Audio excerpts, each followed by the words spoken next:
A double alpha academy gel ear seals, silicone gel ear seals, and there was a little cut that I made accidentally on them. Probably got pinched and cut, and you can see there's gel in these right here. There's a gel right there, and there's a foam base right there. But I've had these for quite a while, almost a year. And every time I wear them, they retain their shape. They don't get floopy or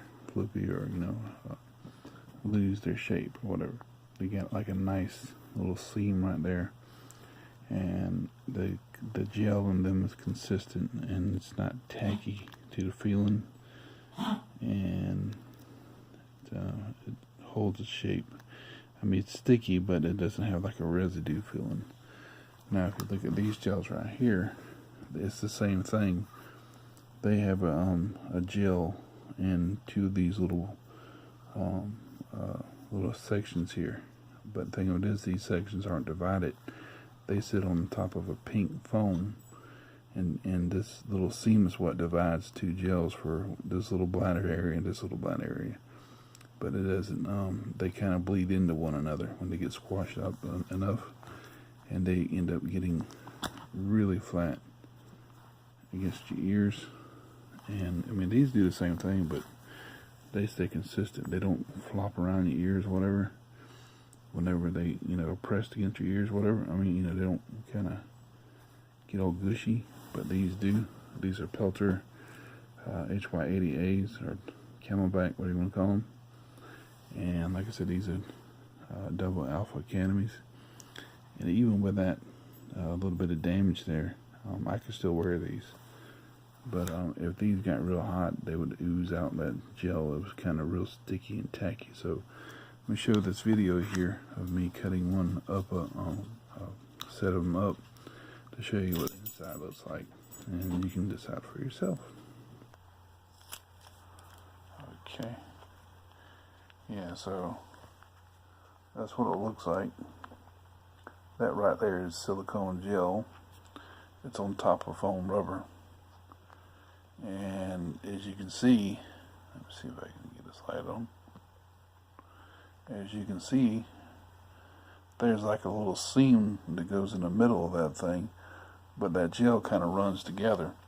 So the more you wear it, the more you realize that that gel just kind of squashes out everywhere. So if the gel squashes everywhere and gets real thin, and it spreads out through the ear cushion there, the ear seal, and that's why it gets so flat. And so you don't have a good one like you would with the double alpha academies. The gel there is more thicker and it stays in one spot. Consistency or something other, I don't know what it is. But also want to add too, those are both made up out of antifungal polyurethane. And I used to have a rash around my ear quite a bit for some reason or another, and it just also in my eardrum, right in my ear. Sometimes I get a little dry skin, but it was going around my ears. Sometimes it would be on top, right in there, or whatever, and right there in the bottom on this side. But the more I wore those things, and the more it cleared up. And what it is those, whether it's Peltor HY80As, the double Camelbacks, or whether it's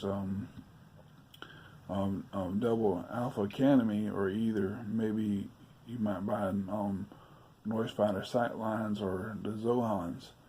They're antifungal polyurethane, and that really helps in preventing fungus over your ears or whatever, wearing those gel ear seals. So somehow or another that helped me, that was very beneficial to me. I even wrote a journal about it on DeviantArt one time. But anyway, I might have to re-edit it. I added this in. I didn't know it was polyurethane that did it. It was antifungal. So that's pretty cool. So I just wanted to put that in there, and don't have to worry about the fungus stuff on your ears. So see you later. God bless.